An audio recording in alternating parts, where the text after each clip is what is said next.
जगह वो मरा उस जगह पर हवाई चीज़ें थी बहुत ज़्यादा टैंकी में। तो वो टैंकी जो साफ़ करने गया ना जी, टैंकी में उनके बच्चे नहा रहे थे हवाई चीज़ों के। उन्होंने फिर सानू दसिया पहले मरन तो पहले 10 दिन 12 दिन कि हवाई चीज़ा मेरा बहुत पीछा कर रही ने और मैनू आवाज़ा आ रही ने। असी गौर नहीं की, तो बस वो मर गया जी, उन्होंने मार छड़िया हवाई चीज़ा ने।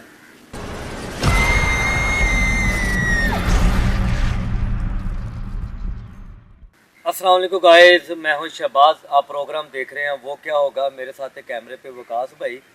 जैसे कि आपने देखा होगा कि कुछ दिन पहले हम लाइव आए थे और कहानी थी एक टैंकी की और एक आदमी की, जो कि टैंकी के अंदर वो मर जाता है।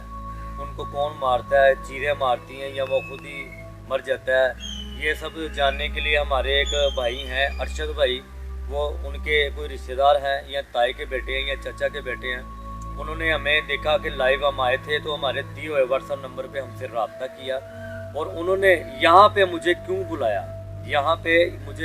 अपने घर पे उन्होंने मुझे बिल्कुल नहीं बुलाया। कह रहे हैं कि मैं आपको घर पे सारी मालूमात ये नहीं बता सकता, मैं आपको कहीं और मिल सकता हूँ।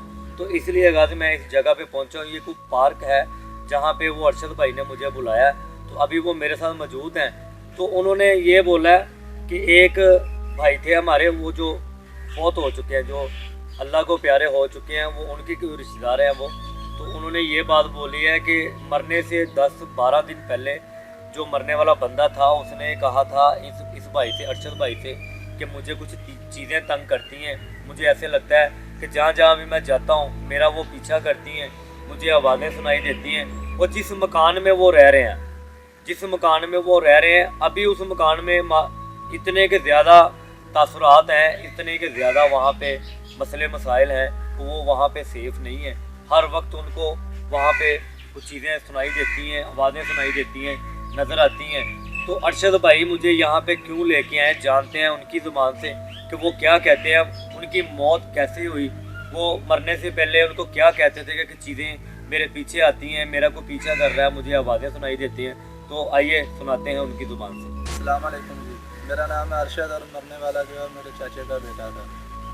और जिस जगह वो मरा उस जगह पर हवाई चीज़ें थी बहुत ज़्यादा टैंकी में। तो वो टैंकी जो साफ़ करने गया ना जी, टैंकी में उनके बच्चे नहा रहे थे हवाई चीज़ों के। तो वो जैसे उसने पैप से मलबा बाहर निकाला है जी, तो उसके बाद उसने अपनी टांग बेच दे दी।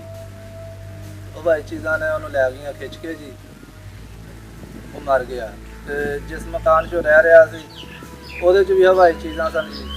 उन्होंने फिर सानू दसिया पहले मरन तो पहले 10 दिन 12 दिन कि हवाई चीज़ा मेरा बहुत पीछा कर रही ने और मैनू आवाज़ा आ रही ने। असी गौर नहीं की, तो बस वो मर गया जी, उन्होंने मार छड़िया हवाई चीज़ा ने। हाँ जी, 15 साल तो घर बंद सी जी जिदे चो रह रहा सी। भाई उन्होंने असी बुलाया वाकया होगा, ये उत्थे गया ने जी, तो वापस आए ने सारा कुछ निज़ाम देख के। असी तो आप खुद हैरान है कि उतों जिंदा किस तरह आ गए ने। तो हवाई चीज़ें बहुत ज़्यादा ने, तरह तरह दी उतों आवाज़ां आंदियां रहिंदियां ने जी। रात के टाइम चीज़ां भी बाहर खेलदियां नज़र आंदियां। तो गाइस आपने सुना अरशद भाई ने क्या कहा। ये उनके चाचा के बेटे थे। तो इन्होंने हमें देखा कि वहाँ पे हम लाइव आए हैं। जब हम लाइव आए थे तो ये इनको पता चला, हमारे दिए हुए व्हाट्सएप नंबर पे इन्होंने रब्ता किया और घर पे बुलाने की वजह कि हमें यहाँ पे उन्होंने बुलाया। पहले तो मैं काफ़ी परेशान हो गया था कि ऐसी बात क्या है कि जो अरशद भाई ने हमें कहीं और बुलाया, अपने घर पे नहीं इनवाइट किया, ये सब मालूमात बताने के लिए। तो मैं इसलिए इनके पास पहुँचा हूँ। अब जैसे कि आपने सुना कि अरशद भाई कह रहे हैं कि 10-12 दिन पहले मरने से पहले वो बंदा इनको बड़ी मर्तबा मिला है, हर जगह पे मिला। तो यही कहता रहा कि जी चीज़ें मेरा पीछा करती हैं, मुझे आवाज़ें सुनाई देती हैं, खुदारा मुझे जॉब कोई और दिला दें, मैं कहीं और काम कर लूँ। वो बेचारा अक्सर इनको कहता था ये। लेकिन ये जो अरशद भाई हैं ये इनके दोस्त हैं, ये सब उनका मजाक उड़ाते थे, कहते थे कि आप झूठ मार रहे हो, ऐसा कुछ भी नहीं है दुनिया में, ऐसा कुछ भी नहीं होता, आप अपना काम करो, आप वो क्या कहते हैं जी, काम से भाग रहे हो, काम चोर हो आप। ऐसी कुछ बातें कर कर के वो बंदे को भगा देते थे, उनकी बात नहीं सुनते थे। तो मैं बड़ा परेशान हुआ कि अरशद भाई ने यहाँ पे क्यों बुलाया। तो जैसा कि अरशद भाई ने कहा कि वो मकान 15 साल से बंद है, 15 साल से बंद है। जब मैंने अरशद भाई को बताया जी हम उस मकान के अंदर जा चुके हैं, इन्वेस्टिगेशन कर चुके हैं, तो ये काफ़ी हैरान कुन हो गए, ये बड़े परेशान हो गए कि जी आप वहाँ से ज़िंदा कैसे आए, ये मैं समझ नहीं पा रहा। तो इसलिए ये चीज़ें कुछ उन्होंने बताने के लिए हमें यहाँ पे बुलाया, और मैंने भी चीज़ें बताने के लिए इनको यहाँ पे बुलाया कि चलें ठीक है आप वहाँ पे आ जाएं, अगर घर पे आप नहीं मिल सकते। तो इनका कहना है कि जो मालूमात मैंने आपको देनी थी, अरशद भाई का कहना है ये मालूमात मैं किसी घर पे बैठ के नहीं दे सकता। उसकी वजह ये थी कि चीज़ों को ख़बर हो जाती है कि हमारा जो काम किया हुआ किसी को शो ना हो, हमने कैसे मारा, वो चीज़ें इनको बताना नहीं देना चाहती कि ये किसी को बताएं हमारा बंदा कैसे मरा, हम किस जगह पे रह रहे हैं। उस दिन जब हम लाइव आए थे तो बारिश हो रही थी, वो टैंकी गाइस हम आपको दिखा रहे थे पानी वाली, वो बंदा ऊपर गया जो पूरे इलाके को पानी स्टोर करता था, उसका जो पाइप था उसके अंदर पहले उसने हाथ डाल के गंद निकाला, उसके बाद उसने अपनी एक टांग अंदर दी गंद निकालने के लिए, तो वो टांग ही उसकी फंस गई। दम घुटने की वजह से, हड्डियाँ टूटने की वजह से उसकी मौत हुई। लेकिन उससे पहले वो इनको बता चुका था कि मुझे आवाज़ें सुनाई देती हैं, चीज़ें नज़र आती हैं, मैं जहाँ पे सोता हूँ वहाँ पे मामलात बड़े ख़राब हैं, इन्होंने फॉलो नहीं किया।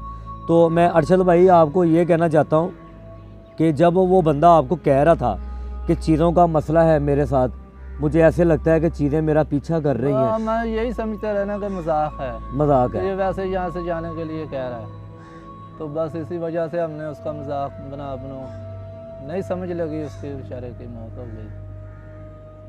हम तो यही कहते रहे कि इसने चले जाना है यहाँ से, ये भागने की कोशिश कर रहा है। अच्छा उसकी शादी हुई थी? शादी नहीं हुई थी। शादी नहीं थी, अनमैरिड था वो। जी जी। वो वहीं पे वो जॉब करता था, उसी मकान में वो रहता था। जी जी। उसके अलावा वो कहीं पे नहीं जाता था? नहीं कहीं नहीं, वहीं बस अपना काम करता था और बैठा रहता था। कहीं चला जाता था खाने पीने के लिए, कुछ लेने के लिए वगैरह, तो ज़रूरत पड़ जाती तो जाता भी था। जी जी। लेकिन बड़े अफसोस की बात है, हम भी उनके दुख में शामिल हैं। अल्लाह ताला उनको जन्नत फ़िरदौस में जगह दे। जो कि इनके साथ जो हुआ ये कभी किसी के साथ ना हो। अरशद भाई काफ़ी परेशान हैं। ये भाई जब के आए हुए हैं, ये भी उनसे मिले हैं। जो बंदा मर चुका है, ये भाई जब से आए हुए हैं, ये कुछ बोल नहीं रहे, ये काफ़ी परेशान है। मैंने काफ़ी मरतबा इनसे, हमारा तो वो कहता था हमें कि यार हम बस परेशान हैं कि यार क्या करें, क्या हमने उसको बचा लेते, उसकी बात सुन लेते। जी, बस उसकी बात नहीं हमने सुनी, अब हम पछता रहे हैं कि यार क्या कर दिया। अच्छा गाइस, आपने देखा होगा कि टैंकी के जो हालात थे, तकरीबन मुझे काफ़ी खौफ वहाँ पे आया था जब हम लाइव आए थे। तो सारे कह रहे थे कि गाड़ी से बाहर निकलो तो टैंकी के ऊपर चलते हैं। मैंने इनको ज़बरदस्ती रोका, मैंने कहा नहीं असद मोहसिन नहीं जाना, वहाँ के हालात नहीं ठीक, क्योंकि शुक्र है अल्लाह का कि एक नज़र हम देख लेते हैं तो हमें पता चल जाता है कि यहाँ पे मसले मसाइल क्या हैं। तो ये थी सारी उनकी कहानी। तो अब मैं अरशद भाई से गुजारिश करता हूँ कि अगर हम वहाँ पे जाएं तो आप हमारे साथ जाएंगे उस मकान में? नहीं, अगर दोबारा हम जाएं तो? मैं कभी भी नहीं भेजूँगा। उसकी वजह क्या है? वहाँ चीज़ें बहुत हैं भाई, ख़तरनाक है भाई, चीज़ें बहुत हैं, जिन वहाँ तो दिने भी दोपहर का टाइम कई बार नज़र आ जाती हैं, कभी टैंकी के खुलेआम नज़र आती हैं। जी, वहाँ तो हम दिन को नहीं जाते। तो ये थी सारी कहानी, जो बातें इन्होंने हमसे शेयर की। यहाँ पे बुलाने का इनका मकसद था कि हम वो क्या होगा कि टीम को सारी बात बताएं कि हुआ क्या था। अब एक और बात इन्होंने बताई है कि जब से वो बंदा दुनिया से गुजर चुका है, वो बंदे की डेथ हो चुकी है, उसके घर वाले काफ़ी परेशान हैं। जो मामलात वो बंदे के साथ थे अब उसके घर वालों के साथ हैं। शायद कि मुझे अब समझ आ रही है कि अरशद भाई ने यहाँ पे क्यों बुलाया। वो चीज़ें कुछ बताना नहीं देना चाहती कि किसी को हमारी बात कोई शेयर करे, वो उनको गुस्सा आता है, कोई ना कोई नुकसान करता है। और एक और बात इन्होंने बताई है कि हर 2-3 दिन के बाद घर में मातम होता है। वो मातम ये होता है कि जब चीज़ों का दिल करे, जब उनका बस चले, तो ये वो मातम 3 दिनों का ये होता है कि वो घर में कोई नुकसान करती हैं, बर्तन वगैरह तोड़ती हैं, इनको आवाज़ें सुनाई देती हैं, जो कि वो बंदा जो मरने वाला उसकी चारपाई उल्टा देती हैं, ये ले बर्तन, कभी किसी को गिरा दिया, कभी कुछ कर दिया, नुकसान करती हैं। बाइक से गिरा दिया, मोटरसाइकिल से, वो बहुत तंग करती हैं। अगर किसी के साथ हो उनकी बात करो। किसी के साथ उनकी बात। जी तो गाइस अरशद भाई का कहना है कि अगर किसी की उनकी बात किसी के आगे शेयर करो तो वो नुकसान करती हैं। वैसे तो आम रूटीन में 3 दिन के बाद इनके घर में मातम होता है, वो ये होता है आवाज़ें सुनाई देती हैं, चीज़ें खड़कती हैं, नुकसान होता है, या उनकी घर की जो फैमिली है उनका कोई ऐसा कोई नुकसान होता है जो जानी हमला या कोई माल का नुकसान या जान का, इस तरह के वो उनके साथ मामला तो हो रहे हैं। तो इन्होंने एक बात हमें और बताई है कि वो जो बंदा था जो टैंकी के अंदर मरा था, वो अक्सर वो खुशबू लगाता था, वो अपने आप को क्या कहते हैं वो जो मॉडल तरीके से वो रखता था, ऐसे ही था वो, अतर लगाता था वो, और शायद कि वो उसकी वजह से ऐसा हो गया हो। तो अरशद भाई आपका शुक्रिया। तो इनका कहना है कि अगर आप वहाँ पे जाएं तो शायद कि उनके घर वालों को जो मामलात हैं उनके घर में, वो जो मरने वाला था उनके घर में जो मामलात हैं वो ख़त्म हो जाए, हम वहाँ पे दोबारा जाएं, वहाँ पे जाके हम जगह क्लियर करें, इन्वेस्टिगेशन करें। तो देखते हैं, चलते हैं, हम दोबारा इंशाल्लाह वहाँ पे पहुँचेंगे, असद को लेके, मोहसिन को लेके, इनकी जो भी परेशानी है वो हल हो जाए। शायद कि हमारे जाने से वहाँ के वो हालात उनके सेट हो जाएं, वो ठीक हो जाएं, उनके घर में जो मसले मसाइल हैं वो ख़त्म हो जाएं। तब तक आप देखिएगा वो क्या होगा। सब्सक्राइब कीजिए और देखिए हर हफ्ते एक हिला देने वाला horror show. Bell icon press करना मत भूलिए।